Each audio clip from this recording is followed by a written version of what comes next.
18वीं सदी के मध्य से ही राजाओं और नवाबों की ताकत छिनने लगी थी। उनकी सत्ता और सम्मान दोनों खत्म होते जा रहे थे। बहुत सारे दरबारों में रेजिडेंट तैनात किए गए थे। स्थानीय शासकों की स्वतंत्रता घटती जा रही थी। उनकी सेनाओं को भंग किया गया था। उनके राजस्व वसूली के अधिकार व इलाके एक एक करके छीने जा रहे थे। बहुत सारे स्थानीय शासकों ने अपने हितों की रक्षा के लिए कंपनी के साथ बातचीत भी की। उदाहरण के लिए झांसी की रानी लक्ष्मीबाई चाहती थीं कि कंपनी उनके पति की मृत्यु के बाद उनके गोद लिए हुए बेटे को राजा मान ले। पेशवा बाजीराव द्वितीय के दत्तक पुत्र नाना साहब ने भी कंपनी से आग्रह किया कि उनके पिता को जो पेंशन मिलती थी वो मृत्यु के बाद उन्हें मिलने लगे। अपनी श्रेष्ठता और सैनिक ताकत के नशे में चूर कंपनी ने इन निवेदनों को ठुकरा दिया। अवध की रियासत अंग्रेजों के कब्जे में जाने वाली आखिरी रियासतों में से एक थी। 1801 में अवध पर एक सहायक संधि थोपी गई और 1856 में अंग्रेजों ने उसे अपने कब्जे में ले लिया। गवर्नर जनरल डलहौजी ने ऐलान कर दिया कि रियासत का शासन ठीक से नहीं चलाया जा रहा है, इसलिए शासन को दुरुस्त करने के लिए ब्रिटिश प्रभुत्व जरूरी है। यानी अंग्रेज सभी रियासतों पर अपना कब्जा चाहते थे। कंपनी ने मुगलों के शासन को खत्म करने की भी पूरी योजना बना ली थी। अब कंपनी द्वारा जारी किए गए सिक्कों पर से मुगल बादशाह का नाम हटा लिया गया था। 1849 में गवर्नर जनरल डलहौजी ने ऐलान किया कि बहादुर शाह जफर की मृत्यु के बाद बादशाह के परिवार को लाल किले से निकालकर उसे दिल्ली में कहीं और बसाया जाएगा। 1856 में गवर्नर जनरल कैनिंग ने फैसला किया कि बहादुर शाह जफर आखिरी मुगल बादशाह होंगे। उनकी मृत्यु के बाद उनके किसी भी वंशज को बादशाह नहीं माना जाएगा, उन्हें केवल राजकुमारों के रूप में मान्यता दी जाएगी। और इस तरह अंग्रेजों ने एक एक कर रियासतों और साम्राज्यों का अंत किया और अपना स्वामित्व पूरे भारत में स्थापित। किसान और सिपाही। गांव में किसान और जमींदार भारी भरकम लगान और वसूली के सख्त तौर तरीकों से परेशान थे। बहुत सारे लोग महाजनों से लिया कर्ज नहीं लौटा पा रहे थे। इसके कारण उनकी पीढ़ियों पुरानी जमीनें हाथ से निकलती जा रही थीं। कंपनी के तहत काम करने वाले भारतीय सिपाहियों के असंतोष की अपनी वजह थी। वे अपने वेतन, भत्तों और सेवा शर्तों के कारण परेशान थे। कई नए नियम उनकी धार्मिक भावनाओं और आस्थाओं को ठेस पहुंचाते थे। आपको जानकर हैरानी होगी कि उस समय बहुत सारे लोग समुद्र पार नहीं जाना चाहते थे। उन्हें लगता था कि समुद्र यात्रा से उनका धर्म और जाति भ्रष्ट हो जाएंगे। जब 1824 में सिपाहियों को कंपनी की ओर से लड़ने के लिए समुद्र के रास्ते बर्मा जाने का आदेश मिला तो उन्होंने इस हुक्म को मानने से इनकार कर दिया। हालांकि उन्हें जमीन के रास्ते से जाने नहीं था। सरकार का हुक्म न मानने के कारण उन्हें सख्त सजा दी गई। क्योंकि यह मुद्दा अभी खत्म नहीं हुआ था, इसलिए 1856 में कंपनी को एक नया कानून बनाना पड़ा। इस कानून में साफ कहा गया था कि अगर कोई व्यक्ति कंपनी की सेना में नौकरी करेगा तो जरूरत पड़ने पर उसे समुद्र पार भी जाना पड़ सकता है। इसके अलावा सिपाही गांव के हालात से भी परेशान थे। बहुत सारे सिपाही खुद भी किसान थे। वे अपने परिवार गांव में छोड़कर आए थे, लिहाजा किसानों का गुस्सा जल्दी ही सिपाहियों में भी फैल गया। सुधारों पर प्रतिक्रिया। अंग्रेजों को लगता था कि भारतीय समाज को सुधारना जरूरी है। सती प्रथा को रोकने और विधवा विवाह को बढ़ावा देने के लिए कानून बनाए गए। अंग्रेजी भाषा की शिक्षा को जमकर प्रोत्साहन दिया गया। 1830 के बाद कंपनी ने ईसाई मिशनरियों को खुलकर काम करने और यहां तक कि जमीन व संपत्ति जुटाने की दी थी। साल 1850 में एक नया कानून बनाया गया जिससे ईसाई धर्म को अपनाना और आसान हो गया। इस कानून में प्रावधान किया गया था कि अगर कोई भारतीय व्यक्ति ईसाई धर्म अपनाता है तो पुरखों की संपत्ति पर उसका अधिकार पहले जैसा ही रहेगा। अंग्रेजों की इन नीतियों से बहुत सारे भारतीयों को यकीन हो गया था कि अंग्रेज उनका धर्म और उनकी सामाजिक रीति रिवाज और परंपरागत जीवन शैली को नष्ट कर रहे हैं।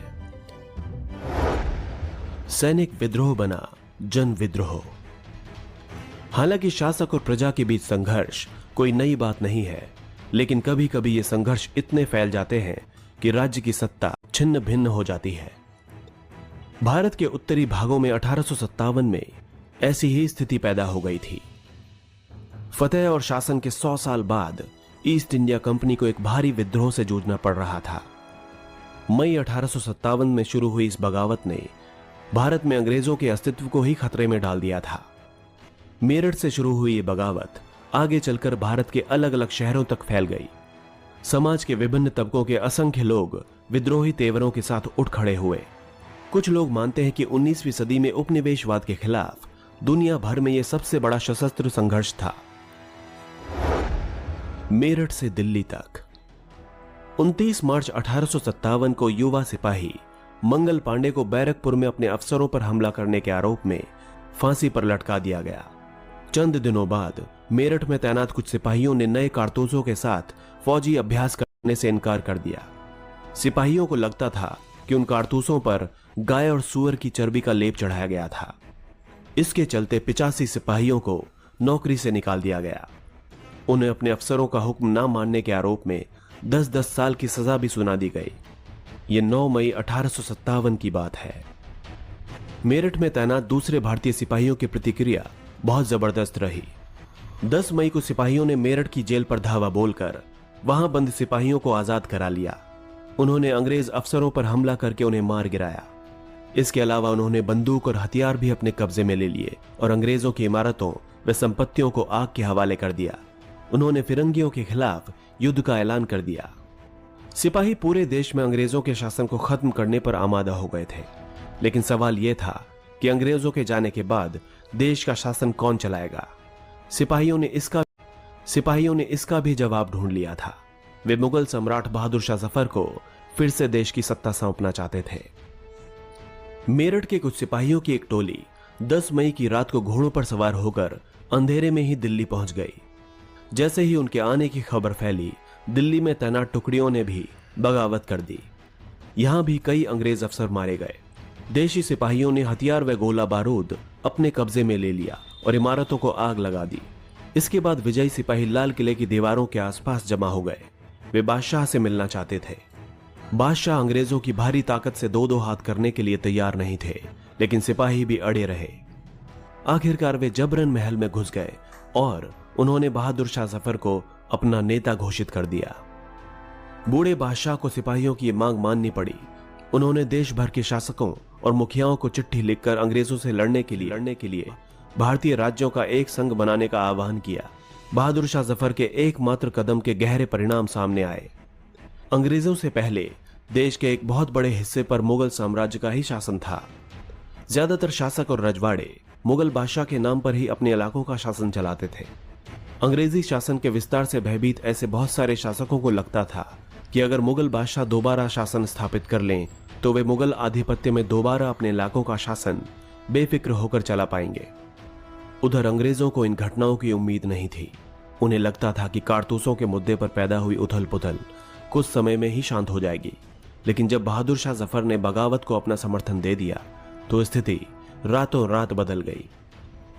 अक्सर ऐसा होता है कि जब लोगों को उम्मीद की नई किरण दिखने लगती है तो उनका उत्साह और साहस बढ़ जाता है। इससे उन्हें आगे बढ़ने की हिम्मत, उम्मीद और आत्मविश्वास मिलता है।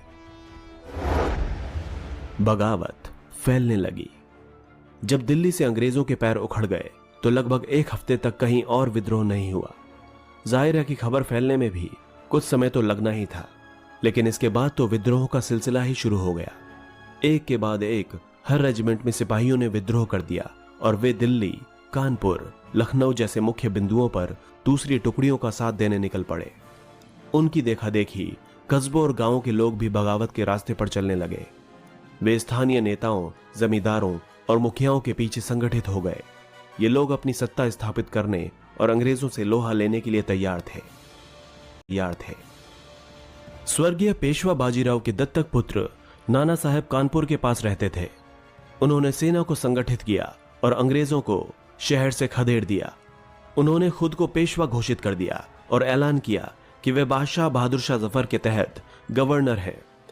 लखनऊ की गद्दी से हटा दिए गए नवाब वाजिद अली शाह के बेटे बिरजिस कद्र को नया नवाब घोषित कर दिया गया। बिरजिस कद्र ने भी बहादुर शाह जफर को अपना बादशाह मान लिया। उनकी मां बेगम हजरत महल ने अंग्रेजों के खिलाफ विद्रोह को बढ़ावा देने में बढ़ चढ़कर हिस्सा लिया।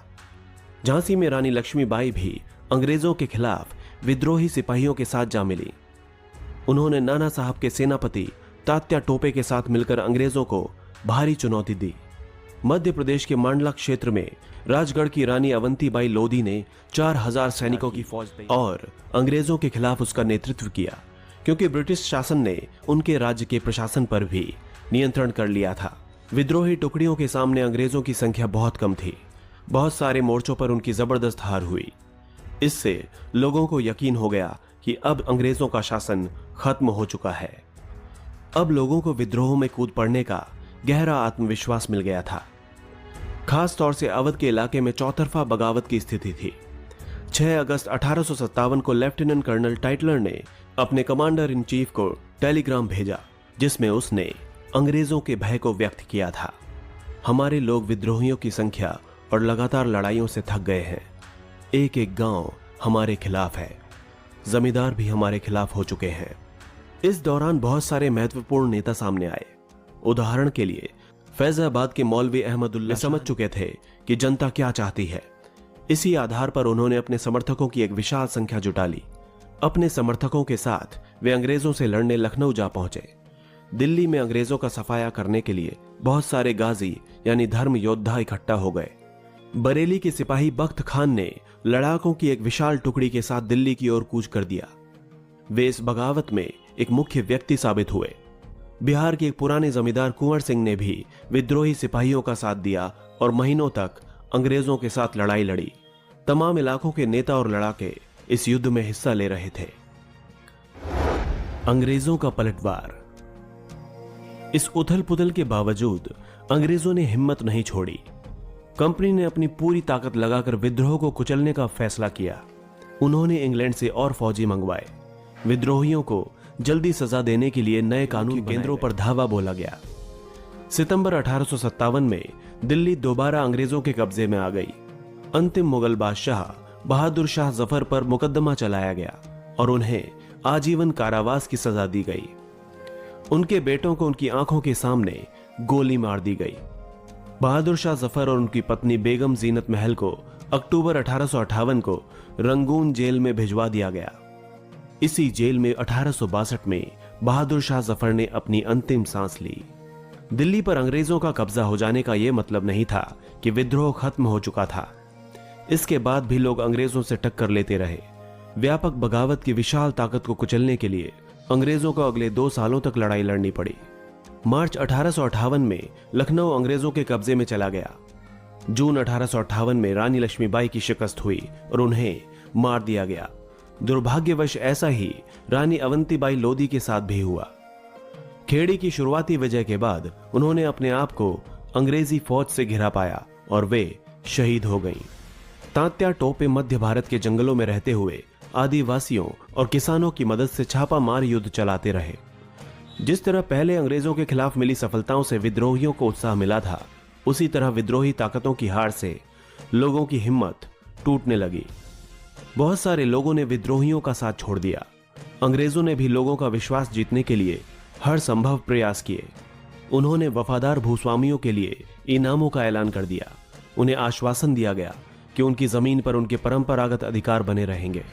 जिन्होंने विद्रोह किया था उनसे कहा गया कि अगर वे अंग्रेजों के सामने समर्पण कर देते हैं और अगर उन्होंने किसी अंग्रेज की हत्या नहीं की है तो वे सुरक्षित रहेंगे और जमीन पर उनके अधिकार और दावेदारी बनी रहेगी। इसके बावजूद सैकड़ों सिपाहियों, विद्रोहियों, नवाबों और राजाओं पर मुकदमे चलाए गए और उन्हें फांसी पर लटका दिया गया। विद्रोह के बाद क्या हुआ? अंग्रेजों ने 1859 के आखिर तक देश पर दोबारा नियंत्रण पा लिया था, लेकिन अब वे पहले वाली नीतियों के सहारे शासन नहीं चला सकते थे। अंग्रेजों ने जो अहम बदलाव किए थे वो इस प्रकार थे। ब्रिटिश संसद ने 1858 में एक नया कानून पारित किया और ईस्ट इंडिया कंपनी के सारे अधिकार ब्रिटिश साम्राज्य के हाथ में सौंप दिए ताकि भारतीय मामलों को ज्यादा बेहतर ढंग से संभाला जा सके। ब्रिटिश मंत्रिमंडल के एक सदस्य को भारत के मंत्री के रूप में नियुक्त किया गया। उसे भारत के शासन से संबंधित मामलों को संभालने का जिम्मा सौंपा गया। उसे सलाह देने के लिए एक परिषद का गठन किया गया जिसे इंडिया काउंसिल कहा जाता था। भारत के गवर्नर जनरल को वायसराय का ओहदा दिया गया। इस प्रकार उसे इंग्लैंड के राजा रानी का निजी प्रतिनिधि घोषित कर दिया गया। फलस्वरूप अंग्रेज सरकार ने भारत के शासन की जिम्मेदारी सीधे अपने हाथों में ले ली। देश के सभी राजाओं को भरोसा दिया गया कि भविष्य में कभी भी उनके भूक्षेत्र पर कब्जा नहीं किया जाएगा। उन्हें अपनी रियासत अपने वंशजों, यहां तक कि दत्तक पुत्रों को सौंपने की छूट दे दी गई, लेकिन उन्हें इस बात के लिए भी प्रेरित किया गया कि वे ब्रिटेन की रानी को अपना अधिपति स्वीकार करें। इस तरह भारतीय शासकों को ब्रिटिश साम्राज्य के अधीन शासन चलाने की छूट दे दी गई। सेना में भारतीय सिपाहियों का अनुपात कम करने और यूरोपीय सिपाहियों की संख्या बढ़ाने का फैसला किया गया। यह भी तय किया गया कि अवध, बिहार, मध्य भारत और दक्षिण भारत से सिपाहियों को भर्ती करने की बजाय अब गोरखा, सिखों और पठानों में से ज्यादा सिपाही भर्ती किए जाएंगे। अंग्रेजों ने फैसला किया कि वे भारत के लोगों के धर्म और सामाजिक रीति रिवाजों का सम्मान करेंगे। भूस्वामियों और जमींदारों की रक्षा करने नई नीतियां बनाई गईं। इस प्रकार 1857 के इतिहास का एक नया चरण शुरू हुआ। दोस्तों, अगर आपको हमारा वीडियो अच्छा लगा तो प्लीज लाइक करें, शेयर करें और कमेंट करें, और हमारे चैनल